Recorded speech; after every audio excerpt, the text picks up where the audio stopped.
Hello student, कैसे हैं आप सब। एक बार पुनः से कोचिंग क्लासेस पर स्वागत है। उम्मीद करता हूं आप सब अच्छे होंगे, मस्त होंगे, बेहतर होंगे, आपकी पढ़ाई बेहतर चल रही होगी। बच्चों, क्लास 12th केमिस्ट्री एनसीईआरटी में चैप्टर 6 चल रहा है, जिस चैप्टर का नाम है हेलो एल्केन एवं हेलो एरीन।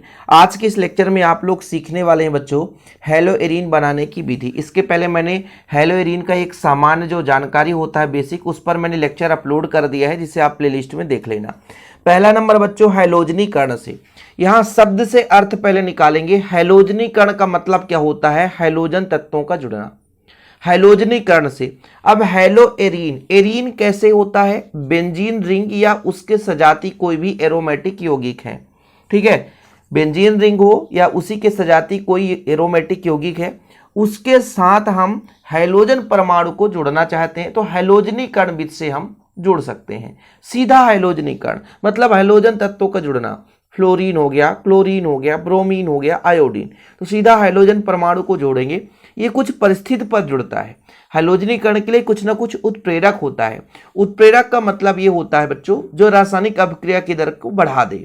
जैसे यहां पर हम आयरन या एल्यूमिनियम क्लोराइड ले सकते हैं या एल्यूमिनियम का अमलगम लिख सकते हैं। जरूरी नहीं कि आप 3 उत्प्रेरक याद करो, एक समीकरण के लिए एक उत्प्रेरक बन रहा है तो काफी है। ये जो अभिक्रिया है सामान्य ताप पर, कमरे के ताप पर हो जाता है, मतलब साधारण से घर में भी रिएक्शन कर सकते हो। वहां पर अंधेरा होना चाहिए। क्या होना चाहिए? अंधेरा होना चाहिए।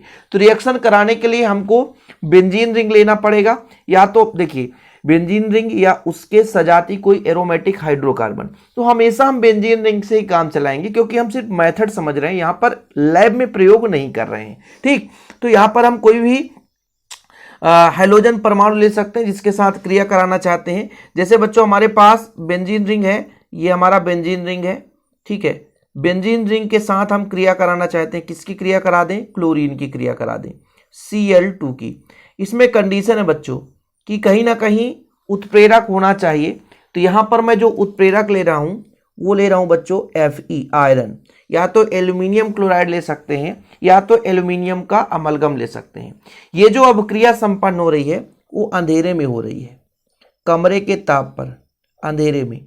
अब देखिएगा हैलोजनीकरण बहुत ही सिंपल है, क्योंकि यहां पे जो भी हमारे पास बेंजीन रिंग है उसके प्रत्येक कार्बन के साथ क्या जुड़ा हुआ? हाइड्रोजन। जैसे यहां पर एक हाइड्रोजन है, मान के चलता हूं, तो ये हाइड्रोजन बच्चों क्लोरीन को उठाएगा और क्लोरीन यहां पर जुड़ जाएगा। तो ये हमारा बेंजीन रिंग, और यहां से हाइड्रोजन निकल गया है, मतलब इसके शीर्ष भाग से हाइड्रोजन निकला और यहां पे जुड़ गया क्लोरीन। अब एक H यहां से निकलेगा और एक क्लोरीन यहां से बचेगा, तो बना लेगा आपका HCl। तो डायरेक्ट हैलोजनीकरण से हमने क्या बना दिया? क्लोरोबेंजीन। इसका नाम क्या हो गया? ये बेंजीन है, ये तो आपका बेंजीन है। ठीक है, ये आपका क्या है बच्चों? बेंजीन है, और ये आपका है क्लोरोबेंजीन। इसका नाम क्या हो गया? क्लोरोबेंजीन। जरूरी है, यदि ऑप्शन में आ गया भैया क्वेश्चन में, मान लीजिए कि बेंजीन से क्लोरोबेंजीन बनाओ, तो सीधे हैलोजनीकरण से आप क्लोरोबेंजीन बना सकते हैं। वहीं पे यदि 1 मोल बेंजीन ले लें और एक क्लोरीन का जो मात्रा है वो 2 मोल कर दिया जाए, तो आर्थोक्लोरोबेंजीन और पैराक्लोरोबेंजीन भी बनाता है। ध्यान रखिएगा थोड़ा सा कि कुछ मात्रा में आर्थोक्लोरोबेंजीन बनाएगा और कुछ मात्रा में पैराक्लोरोबेंजीन बनाएगा। ये कब होता है? जब 1 मोल बेंजीन और 2 मोल हम क्लोरीन लेते हैं। तो अभिक्रिया इसी प्रकार से होगा। अभी यहां पर 1 मोल आपका बेंजीन था, 1 मोल आपका क्लोरीन था, तो आपका क्लोरोबेंजीन बना। लेकिन यहीं पे यदि हम 1 मोल क्लोरीन ले ले, 1 मोल बेंजीन ले लें और 1 मोल बेंजीन ले लें और 2 मोल क्लोरीन ले लें, थोड़ा सा बदल दें भाई। जब हमने 1 मोल बेंजीन 1 मोल क्लोरीन लिया तो क्लोरोबेंजीन बनाया, लेकिन यहां परिस्थिति बदलना है। 1 मोल बेंजीन और क्लोरीन की मात्रा बढ़ा दी जाए, 2 मोल ले लें, तो आर्थोपैरा डाइक्लोरोबेंजीन का मिश्रण प्राप्त होता है। तो यहां पर थोड़ा सा आप लोग लिख लेंगे कि यदि 1 मोल बेंजीन और 2 मोल क्लोरीन लिया जाए तो कहीं ना कहीं हमें आर्थो एवं पैरा डाइक्लोरोबेंजीन का मिश्रण प्राप्त होता है। चलिए यहां पर हम लेते हैं बच्चों, ये हमारा बेंजीन रिंग है। ठीक है, और बेंजीन रिंग के साथ हाइड्रोजन जुड़ा रहता है। ये आप लोगों को इधर उधर भटकने की जरूरत नहीं है, हर एक कार्बन में हाइड्रोजन है। अब यहाँ पर इसका 1 मोल, लेकिन क्लोरीन हमने 2 मोल ले लिया। अब क्रिया वही, उत्प्रेरक है हमारा आयरन, आयरन की उपस्थिति पे हो रहा है। तो बच्चों 1 मोल आपका क्या बनाता है? 1 मोल आपका, ठीक है, वो आर्थो समावयवी।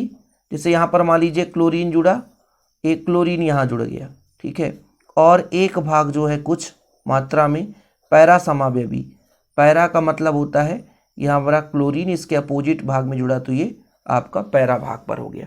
इसका नाम मैं लिख दूंगा ये अर्थोक्लोरो, यहाँ पर अर्थो डाइक्लोरो, क्योंकि ये हमारा मुख्य रूप से कार्बन है, यानी प्रधान कार्बन, जिसे हम प्रथम नंबर दे सकते हैं, 1 नंबर देंगे। इसके आजू बाजू में हम बोलेंगे बच्चों अर्थो, ये हमारा मेटा, ये पैरा।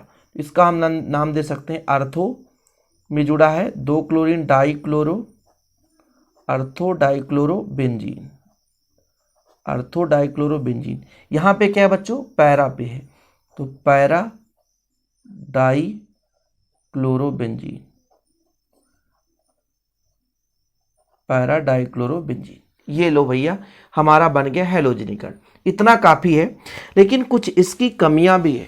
हम सभी को यदि सोच दें कि जैसे क्लोरीन की क्रिया करा दें, ब्रोमीन की करा दें तो बन जाएगा, लेकिन वहीं पे यदि आयोडीन की करा दें तो आयोडीन ऐसे साधारण में नहीं होता, इसमें विशेष प्रकार का आक्सीकारक लेना पड़ता है।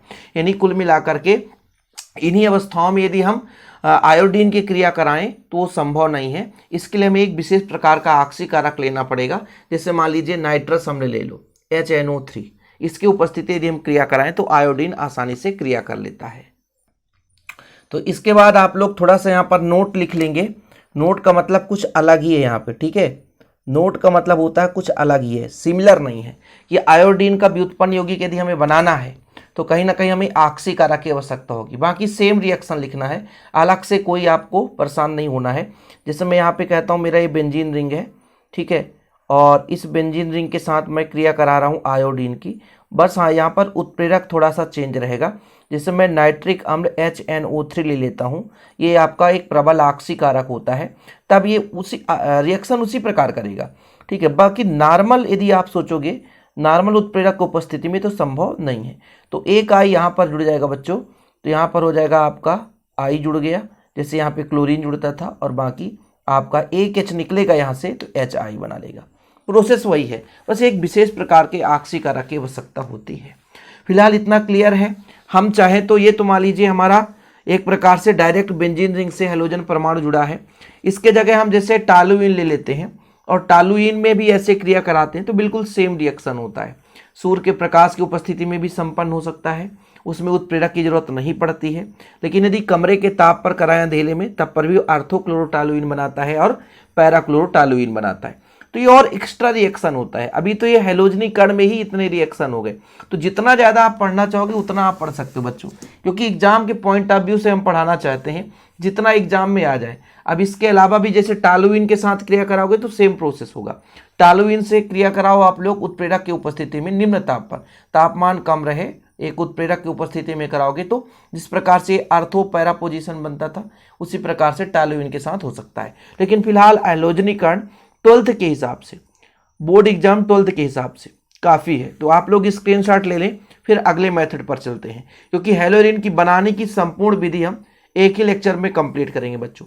तो आप लोग स्क्रीनशॉट ले लिया करो। तो हैलोजन बनाने की दूसरी विधि बच्चों डायजोनियम लवण से, जिसे हम सेंडमेयर अपक्रिया के नाम से जानते हैं, और ये सीधा रिएक्शन पूछा जाता है। सेंडमेयर अपक्रिया को समझाइए। बहुत सारे बच्चे कंफ्यूज हो जाते हैं, सेंडमेयर रिएक्शन आएगा कि डायजोनियम लवण से आएगा।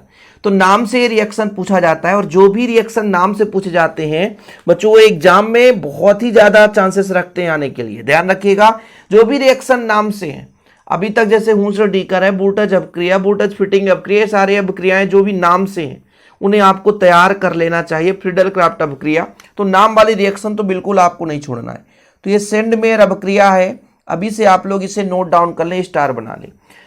सेंडमेयर अपक्रिया में होता क्या बच्चों, इसमें हम प्राथमिक एमीन लेते हैं। प्राथमिक एमीन मतलब एरोमेटिक प्राथमिक एमीन का मतलब क्या है? एरोमेटिक का आप अर्थ ही समझते हैं कि हमारे पास बेंजीन या उसके सजातीय एरोमेटिक, हमारे पास कोई भी कंपाउंड्स, तो हमारे पास मान लीजिए बेंजीन रिंग है, ठीक है, ये बेंजीन रिंग है, और इसके साथ यदि हम NH2 जोड़ दें तो आपका ये प्राथमिक एमीन कहला जाता है। इसी नाइट्रोजन के साथ 2 कार्बन बंध बना ले तो द्वितीयक कहलाएगा।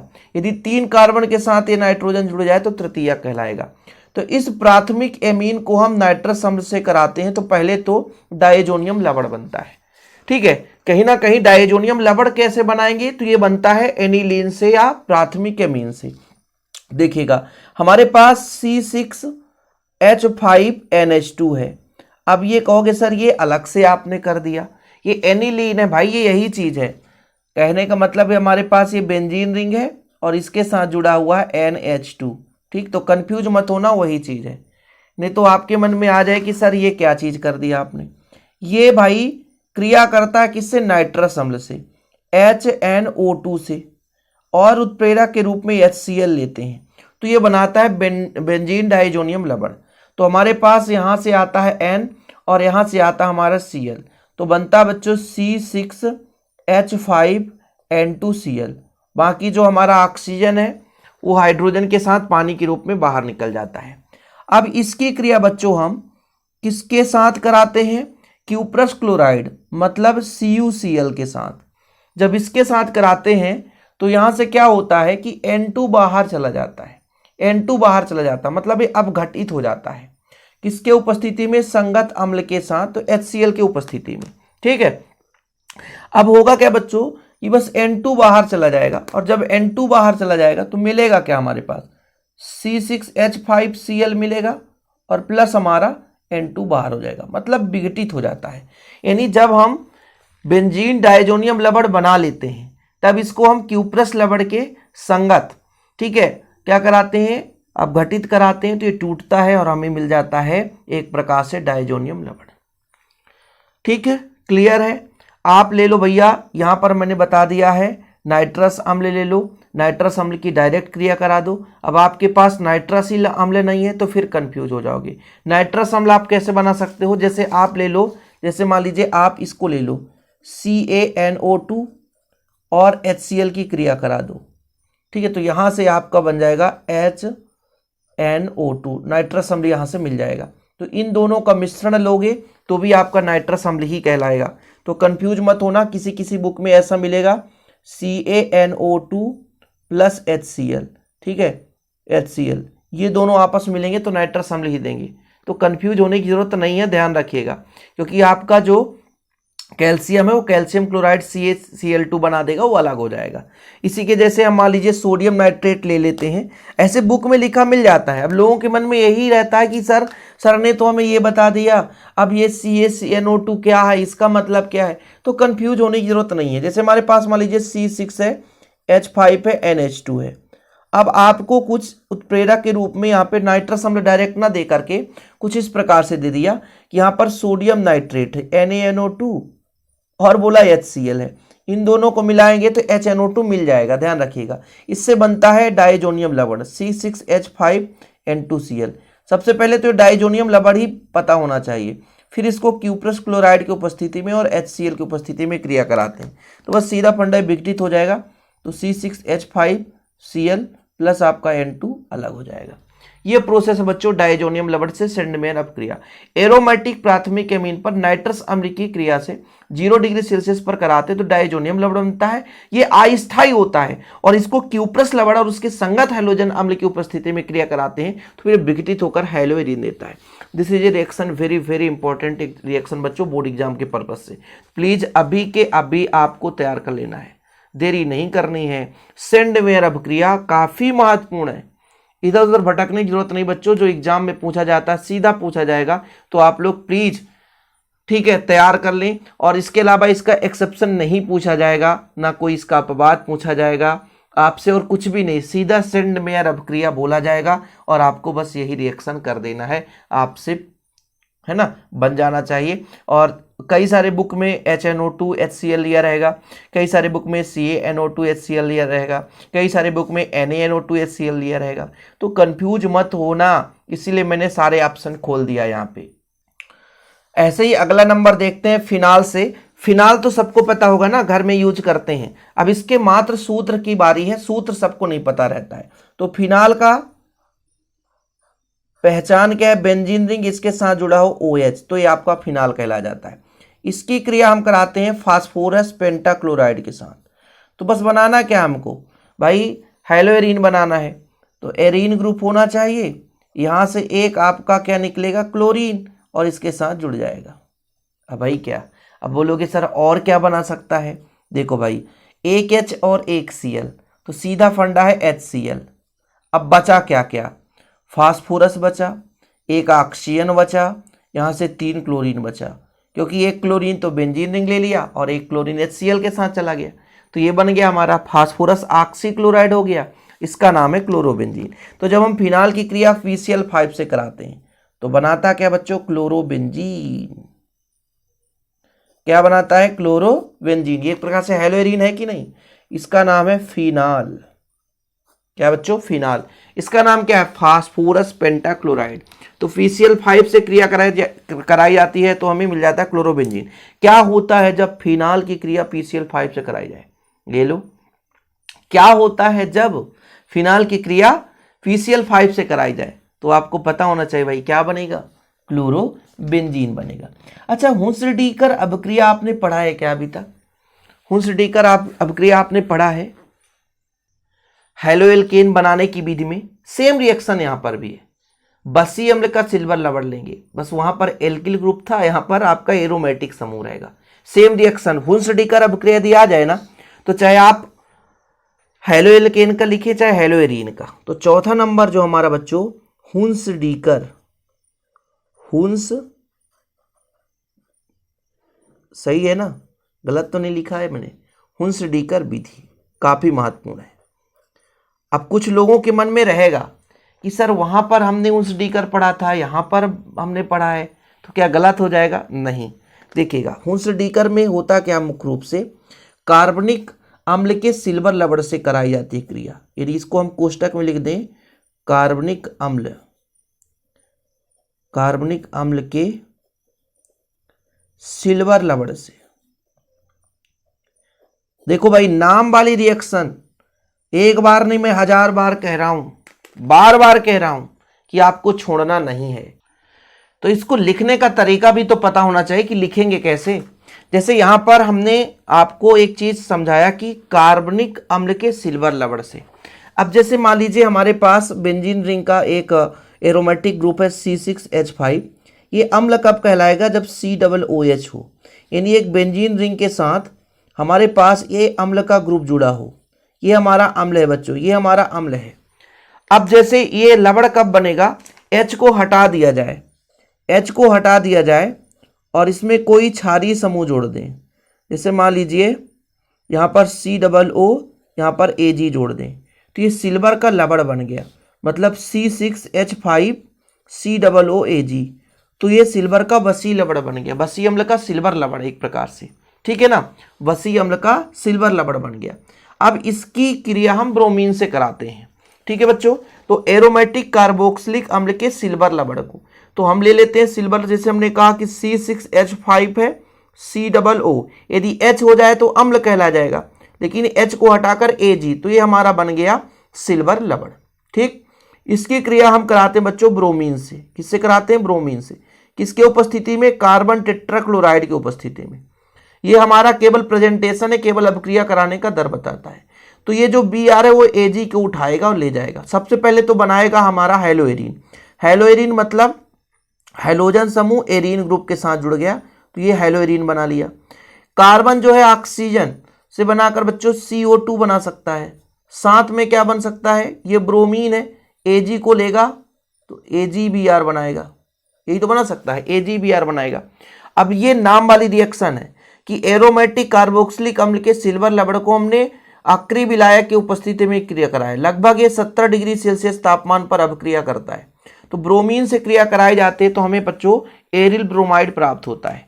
इसके जगह हम दूसरा भी एरोमेटिक मतलब हाइड्रोकार्बन का ग्रुप जोड़ सकते हैं, लेकिन सिर्फ यहाँ पर मैंने आपको पहली ही अभिक्रिया में समझाया था कि केवल यहाँ पर हम रिएक्शन समझ रहे हैं, प्रैक्टिकली यहाँ पर नहीं कर रहे हैं। एग्जाम के पॉइंट ऑफ व्यू से कैसे आएगा और हम वहाँ पे कैसे लिखेंगे, तो फिर यहाँ पर बच्चों आप लोगों को दिक्कत नहीं होनी चाहिए। चीजें क्लियर है, समझ में आ रहा है। उम्मीद करता हूं कि चौथा जो अभिक्रिया हुंसडीकर अभिक्रिया ये आपको समझ में आ गया होगा कि एरोमेटिक कार्बोक्सिलिक अम्ल के सिल्वर लवण को अक्रिय विलायक जैसे कार्बन टेट्राक्लोराइड की उपस्थिति में ब्रोमीन के साथ क्रिया कराते हैं। हाँ, उत्प्रेरक नहीं भूलना, ऐसी अभिक्रियाओं के उत्प्रेरक आपको नहीं भूलना है। यदि भूल गए तो समझो आपके नंबर कटने के फुल चांसेस हैं। तो उत्प्रेरक आपको याद रखना ही रखना है। पांचवा रिएक्शन है बच्चों रेसिंग विधि। रैसिंग विधि मतलब एक प्रकार से औद्योगिक विधि के नाम से जाना जाता है। इसमें सीधा है कि बेंजीन को हम हैलोजन अम्ल के साथ क्रिया कराते हैं, और कुछ भी नहीं है। बेंजीन है हमारे पास C6H6, इसकी क्रिया हम हैलोजन अम्ल से कराते हैं, और बच्चों खुले में यानी वायु के उपस्थिति में, तो सीधा सा एक क्लोरोबेंजीन बनाता है औद्योगिक विधि में। तो क्लोरोबेंजीन बनाने का तरीका क्या है, C6H5 और क्लोरीन यहाँ से जुड़ जाएगा, तो ये आपका क्लोरोबेंजीन बन जाएगा। अब बच्चों यहाँ से H जो है ऑक्सीजन को उठा करके H2O बनाएगा। अब आप लोगों के मन में तो बहुत सारा डाउट होगा, सर बैलेंस ही नहीं हो रहा है, तो 2 का मल्टीप्लाई यहाँ से कर दूँ तो यहाँ पर 2H हो जाएगा, लेकिन ऑक्सीजन यहाँ पे 2 है और यहाँ पर सिंगल है तो 2 हो जाएगा। अब हाइड्रोजन 4 हो गए तो 2 यहाँ पे मल्टीप्लाई करूँगा तो 2 हाइड्रोजन यहाँ से पा जाएगा। ठीक है, आप कहोगे सर क्लोरीन 2 है तो 2 का मल्टीप्लाई यहाँ पे कर दूंगा, बैलेंसिंग कंप्लीट। लेकिन इसका एक विशेष कंडीशन है कि हम साधारण अपने घर में करना चाहते हैं तो एक उत्प्रेरक की जरूरत पड़ती है, उसे बोलते हैं हम कॉपर का यहाँ पे लवण CuCl2, क्यूप्रिक लवण हो जाएगा। यहाँ पे क्यूप्रस लवण नहीं कहेंगे इसको हम, ठीक है, ये क्यूप्रिक लवण हो गया, क्यूप्रिक क्लोराइड जिसे बोलेंगे। ठीक, और लगभग 230 डिग्री सेल्सियस ताप पर होता है। तो बेंजीन वाष्प रहता है, इसको हम बायो और HCl के मिश्रण में सीधा CuCl2 पर प्रवाहित कर देते हैं, मतलब इन तीनों को मिला करके इस उत्प्रेरक के उपस्थिति में क्रिया कराते हैं तो हमें सीधा क्या बन जाता है बच्चों, हमें प्राप्त हो जाता है, एक प्रकार से क्लोरोबेंजीन मिल जाता है। तो ये 5 ही अब क्रियाएं हैं बनाने की विधि में, तो सबसे सरल यही लगेगा। और ये जो आपका फिनाल से है, फिनाल का एक और रहता है कि क्या होता है जब PCl5 की क्रिया नाभिकीय हाइड्रॉक्सी यौगिक के साथ कराई जाती है, तो ऐसे भी नाम कभी कभी पूछ दिए जाते हैं। तो फिलहाल आज के इस लेक्चर में आप लोग जितने भी रिएक्शन है समझ में आ गए होंगे, आपसे बनेगा भी।